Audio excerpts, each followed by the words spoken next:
சில மனிதர்களை நாம் பார்த்த முதல் நொடியிலேயே வெறுத்து விடுகிறோம். ஆனால் அவர்களின் வாழ்க்கை கதையை கேட்ட பிறகு அதே மனிதரை நினைத்து கண்கள் கலங்கும். இது அப்படிப்பட்ட ஒரு கதையின் தொடக்கம். அதிகாலை 7 மணி. கிராமத்தின் ஓரத்தில் இருந்த பெரிய விவசாய தோட்டம் வழக்கம்போல் பரபரப்பாக இயங்கிக் கொண்டிருந்தது. வேலைக்காரர்கள் தங்கள் வேலையை தொடங்கியிருந்தனர். அந்த வீட்டின் உரிமையாளர் ராஜசேகர் நேர்மையானவர். யாராக இருந்தாலும் வேலை செய்ய வந்தவர்களை மரியாதையோடு நடத்துவார். அவருடைய மனைவி லக்ஷ்மி அமைதியான குணம். அவர்களுக்கு ஒரே மகள் தாமரை செல்வி. வீட்டில் எல்லோரும் செல்லமாக வளர்த்தால் கொஞ்சம் பிடிவாதமும் இருந்தது. அவள் மனதில் ஒருவரை பற்றிய கோபம் மட்டும் தினமும் அதிகரித்து கொண்டே இருந்தது.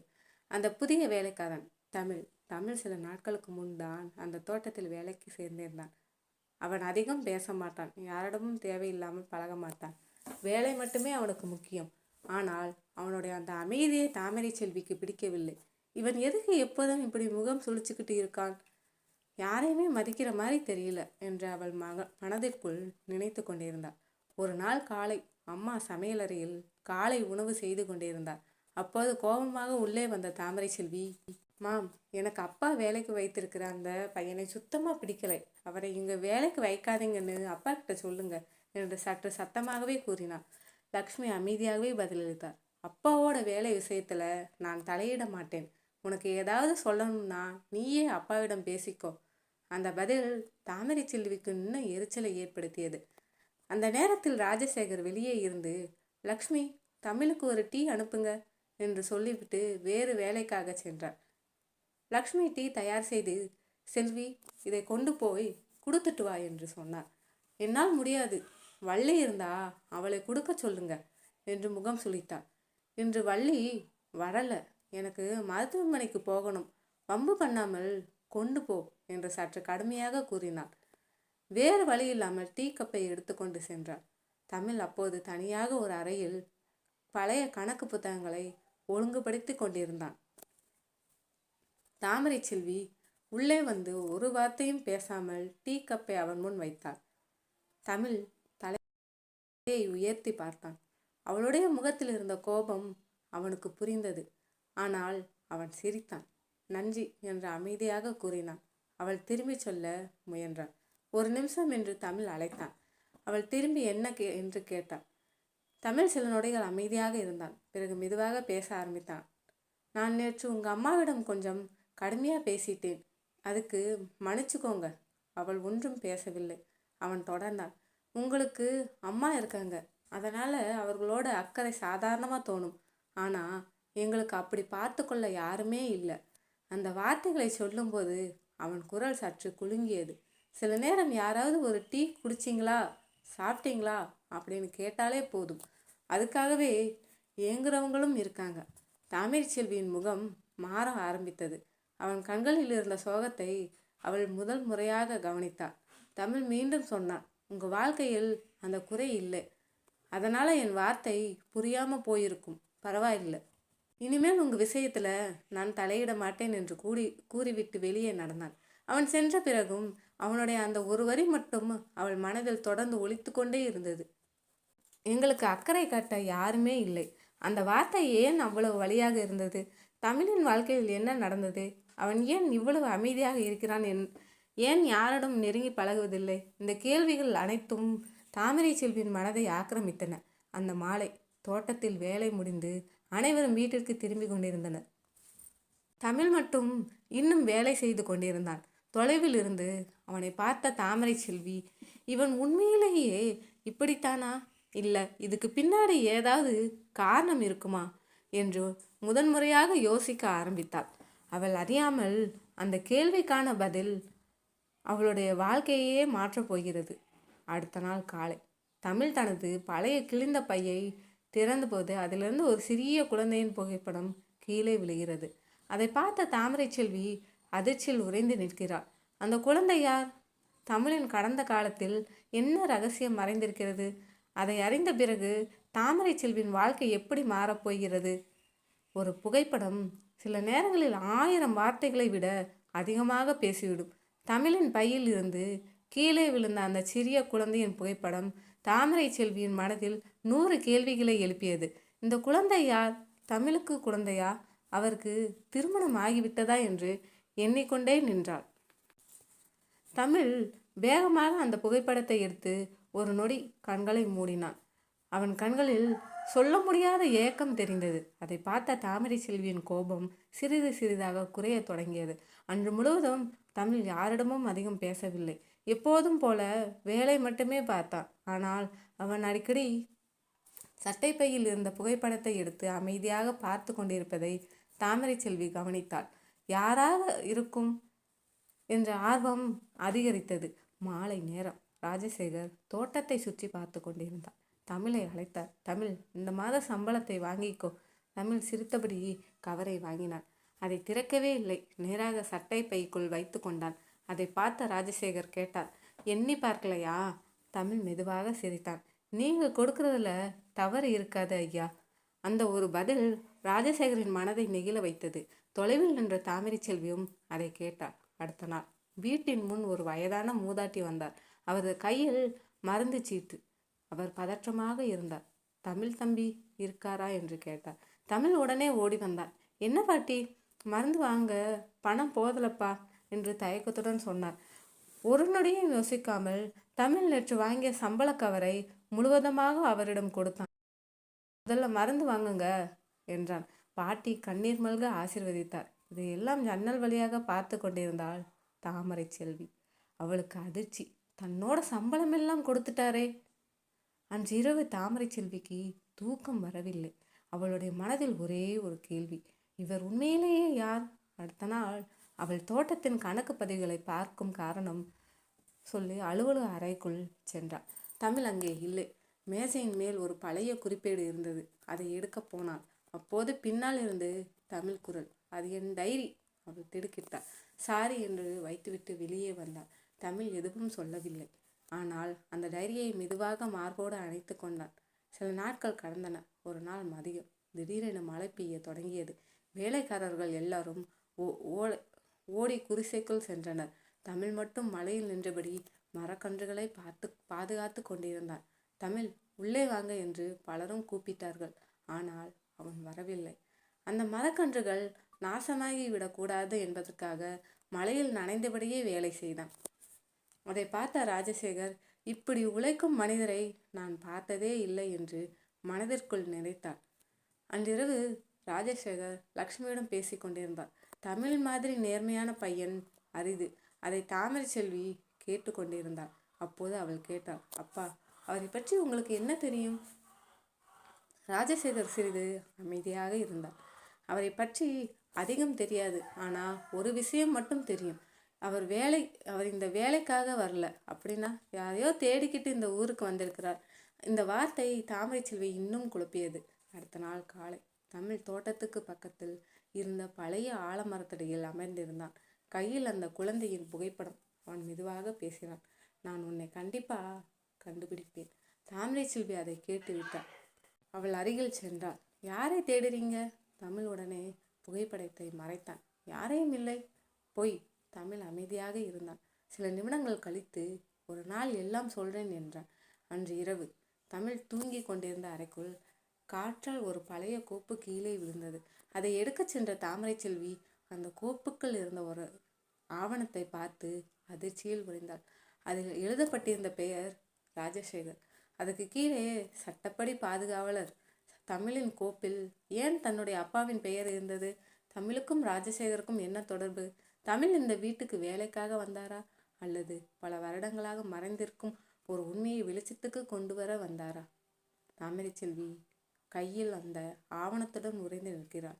அதே நேரத்தில் பின்னால் இருந்து தமிழ் அமைதியாக கேட்கிறாள், அந்த கோப்பை ஏன் திறந்தீங்க? தாமரை செல்வியின் கையில் இருந்த ஆவணம் கீழே விழுகிறது. அந்த ஆவணத்தில் மறைந்திருக்கும் ரகசியம் என்ன? தமிழ் உண்மையில் யார்? ராஜசேகரின் கடந்த காலம் என்ன? சில உண்மைகள் நாம் தேடாமல் இருந்தால் வாழ்நாள் முழுவதும் மறைந்தே இருக்கும். ஆனால் அந்த உண்மை நம்மை தேடி வந்தால் ஒரே நொடியில் வாழ்க்கையே மாறிவிடும். அப்படிப்பட்ட ஒரு தருணத்தில் நின்றிருந்தாள் தாமரை செல்வி. அவள் கையில் இருந்த கோப்பு கீழே விழுந்தது. தமிழ் அமைதியாக அதை எடுத்தான். கோபமும் இல்லை, பதற்றமும் இல்லை. ஒரு ஆழ்ந்த மூச்சை மட்டும் விட்டான். சாரி என்று மெதுவாக சொன்னாள் தாமரை செல்வி. தமிழ் சிரிக்க முயன்றான். பரவாயில்லை, ஆனால் அந்த கோப்பில் எங்கள் அப்பா பேர் ஏன் இருந்தது?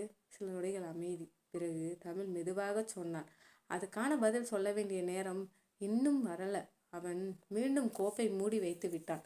அடுத்த நாள் காலை ராஜசேகர் தமிழை வீட்டிற்குள் அழைத்தான். தமிழ், இனிமே தோட்டத்தில் மட்டும் இல்லை, அலுவலக கணக்கையும் நீ பார்த்துக்கோ. அங்கிருந்த சில பழைய வேலைக்காரர்கள் முகம் சுளித்தனர். குறிப்பாக 30 வருடங்களாக அந்த வீட்டில் வேலை பார்த்து வந்த மேலாளர் மாணிக்கம்.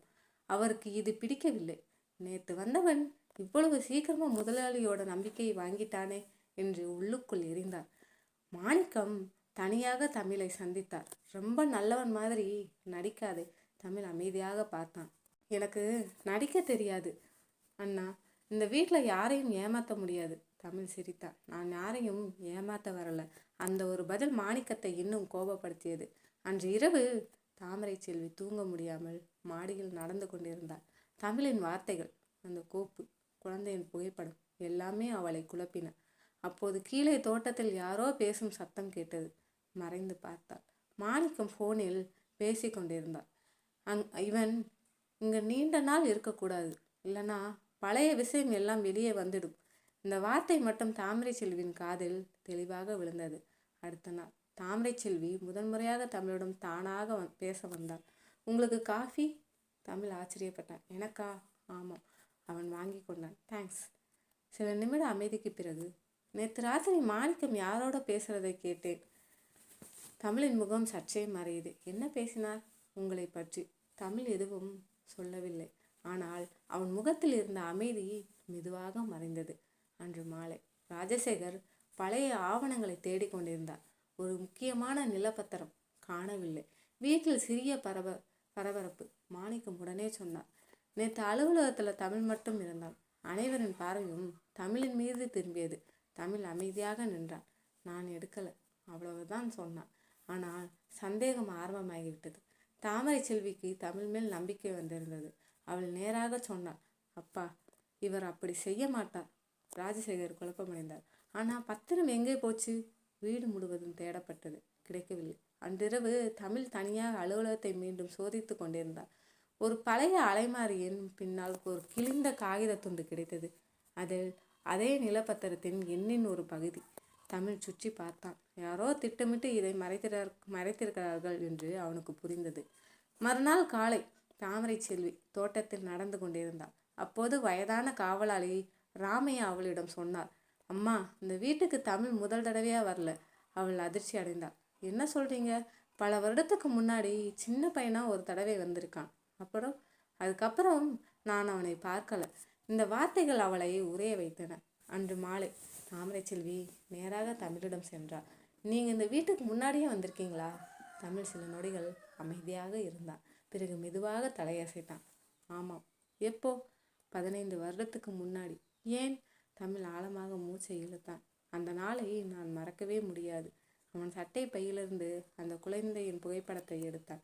இந்த புகைப்படத்தில் இருக்கிற குழந்தை தாமரை செல்வி ஆவலுடன் பார்த்தாள். தமிழ் தொடர்ந்தார். என் தங்கை. ஒரு நொடியில் எல்லாம் மாறிவிட்டது. அவளை தேடித்தான் நான் இந்த ஊருக்கு திரும்பி வந்தேன். அந்த நேரத்தில் வீட்டின் வாசலில் ஒரு முதியவர் வந்தார். தமிழை பார்த்ததும் அவர் அதிர்ச்சியுடன் சொன்னார். நீ உயிரோடு இருக்கியா? தமிழ் அதிர்ச்சி அடைந்தார். என்னை உங்களுக்கு தெரியுமா? முதியவர் நடுங்கும் குரலில் சொன்னார். அந்த நாளில் உன்னையும் உன் தங்கையையும் பிரித்தது விபத்து இல்லை, யாரோ திட்டமிட்டு நடந்த சம்பவம். அந்த வார்த்தையை கேட்ட தமிழ், தாமரை செல்வி, ராஜசேகர் மூவரும் ஒரே நேரத்தில் அதிர்ச்சியில் உறைந்து நின்றனர். அந்த திட்டத்தின் பின்னால் யார்? மாணிக்கமா அல்லது இன்னும் யாரோ? சில உண்மைகள் பல வருடங்கள் மறைந்து கிடந்தாலும் ஒரு நாள் வெளிச்சத்திற்கு வந்தே தீரும். தமிழின் வாழ்க்கையிலும் அப்படிப்பட்ட நாள் வந்துவிட்டது. முதியவர் சொன்ன அந்த ஒரு வரி உன்னையும் உன் தங்கையையும் பிரித்தது விபத்து இல்லை. அங்கிருந்த அனைவரும் அதிர்ச்சியில் ஆழ்த்தியது. தமிழ் நடுங்கும் குரலில் கேட்டார். தாத்தா, உங்களுக்கு என்ன தெரியும்? முதியவர் மெதுவாக அமர்ந்தார். 15 வருடத்துக்கு முன் நடந்ததை நான் என் கண்களால் பார்த்தவன். அன்று தமிழும் அவன் தங்கையும் ஒரு திருவிழாவிலிருந்து வீடு திரும்பி கொண்டிருந்தார்கள். கூட்ட நெரிசலில் இருவரும் பிரிந்து விட்டார்கள். அந்த சம்பவம் ஒரு சாதாரண விபத்து என்று அனைவரும் நினைத்தார்கள். ஆனால் அது அப்படி அல்ல. ஒரு குழந்தையை கடத்த முயன்ற சிலர் இறந்தனர். அந்த குழப்பத்தில் தமிழ் தப்பித்தான். ஆனால் அவன் தங்கை காணாமல் போனாள். அவளை யாரும் மீண்டும் கண்டுபிடிக்கவில்லை. தமிழின் கண்கள் கலங்கின. அப்படின்னா என் தங்கை உயிரோடு இருக்காளா? முதியவர் சொன்னார், எனக்கு அது தெரியாது. ஆனால் அந்த சம்பவத்துக்கு சாட்சியாக இருந்த இன்னொரு ஆள் இருக்கான். யார்? முதியவர் மெதுவாக திரும்பி பார்த்தார். அங்கு நின்றிருந்தான் மாணிக்கம். அனைவரின் பார்வையும் மாணிக்கத்தின் மீது விழுந்தது. அவன் முகம் வெளிரி போனது. ராஜசேகர் கோபமாக கேட்டார், மாணிக்கம், இது என்ன? மாணிக்கம் சில நொடிகள் அமைதியாக இருந்தான். பிறகு தலையை குனிந்தான். அந்த நாளில் நடந்ததை நான் பார்த்தேன். ஆனால் பயந்துட்டேன். எதையும் சொல்லலை. அவன் ஒப்புக்கொண்டான். ஆனால் அவன் எந்த தவறும் செய்யவில்லை. பயந்ததால் மட்டும் மௌனமாக இருந்தான். அந்த மௌனம் தான் பல வருடங்கள் ஒரு குடும்பத்தை வேதனைப்பட வைத்தது. தமிழ் கோபப்படவில்லை. அவன் மெதுவாக சொன்னான், உண்மையை இப்போதாவது சொன்னதுக்கு நன்றி. ராஜசேகர் ஆச்சரியப்பட்டார். உனக்கு கோபமே வரலையா? தமிழ் சிரித்தான். கடந்த காலத்தை மாற்ற முடியாது. ஆனால் இனிமே யாரும் உண்மையை மறைக்கக்கூடாது. அந்த நேரத்தில் லக்ஷ்மி வீட்டிற்குள் இருந்து ஒரு பழைய பெட்டியை எடுத்து வந்தார். தமிழ், இது பல வருடங்களாக நம்ம வீட்டில் இருந்தது. அதை திறந்தார்கள். உள்ளே ஒரு பழைய குழந்தைங்களுக்கான வெள்ளி காப்பு அதில் சிறிய எழுத்தில் பொறிக்கப்பட்டிருந்தது. தமிழ் அதை பார்த்து உறைந்தான். இது என் தங்கைக்கு போட்ட காப்பு. அவன் கண்களில் கண்ணீர். ராஜசேகர் அமைதியாக பேச ஆரம்பித்தார். பல வருடங்களுக்கு முன் ஒரு சிறிய குழந்தை தனியாக அழுதுகிட்டு இருந்தது. காவல் நிலையத்தில் ஒப்படைத்தோம். உறவினர்கள் யாரும் கிடைக்கல. பிறகு அந்த குழந்தையை அரசு குழந்தைகள் பாதுகாப்பு மையத்துக்கு அனுப்பினாங்க. அதுக்கப்புறம் எங்களுக்கு எந்த தகவலும் கிடைக்கல. தமிழ் புரிந்து கொண்டார். ராஜசேகருக்கு எந்த தவறும் இல்லை. அவர் முடிந்த உதவியை அப்போது செய்திருந்தார். தமிழ் தாமரை செல்வியை பார்த்தான். அவள் கண்களில் கண்ணீர். நான் உங்களை பற்றி எவ்வளவு தவறா நினைச்சேன் என்று வருந்தினார். தமிழ் சிரித்தான். முதல் பார்வை எப்போதும் உண்மையா இருக்காது. சில மாதங்கள் கழித்து தமிழ் தனது தங்கையை தேடும் முயற்சியை தொடர்ந்தார். அதே நேரத்தில் ராஜசேகரின் தோட்டத்தின் முழு பொறுப்பையும் ஏற்றுக்கொண்டான். தாமரை செல்வி இனி அவனை வெறுக்கவில்லை. மாறாக அவனுடைய பொறுமையையும் மனிதநேயத்தையும் மதிக்க ஆரம்பித்தார். அவர்களுக்குள் உருவானது காதல் அல்ல, ஆழமான பரஸ்பர மரியாதையும் நம்பிக்கையும். ஒரு நாள் ஆரம்பித்தார். அவர்களுக்குள் உருவானது காதல் அல்ல, ஆழமான பரஸ்பர மரியாதையும் நம்பிக்கையும். ஒரு நாள் தமிழுக்கு அஞ்சலில் ஒரு கடிதம் வந்தது. அதில் ஒரே ஒரு வரி மட்டும், நீ தேடிக்கொண்டிருக்கும் பதில் உனக்கு மிக அருகில் தான் இருக்கிறது. அதோடு ஒரு பழைய புகைப்படத்தின் பாதி. தமிழ் கையில் இருந்த புகைப்படத்தின் மற்றொரு பாதியுடன் அது சரியாக பொருந்தியது. தமிழ் சிரித்தான். நான் தேடுற பயணம் இன்னும் முடியல. கேமரா மெதுவாக வானத்தை நோக்கி உயர்கிறது. ஒரு மனிதரை அவர் வெளிப்புற தோற்றத்தால் எடை போடாதீர்கள். ஒவ்வொருவரும் நமக்கு தெரியாத ஒரு கதையை சுமந்து கொண்டு தான் வாழ்கிறார்கள். வெறுப்பை விட புரிதல் பெரியது.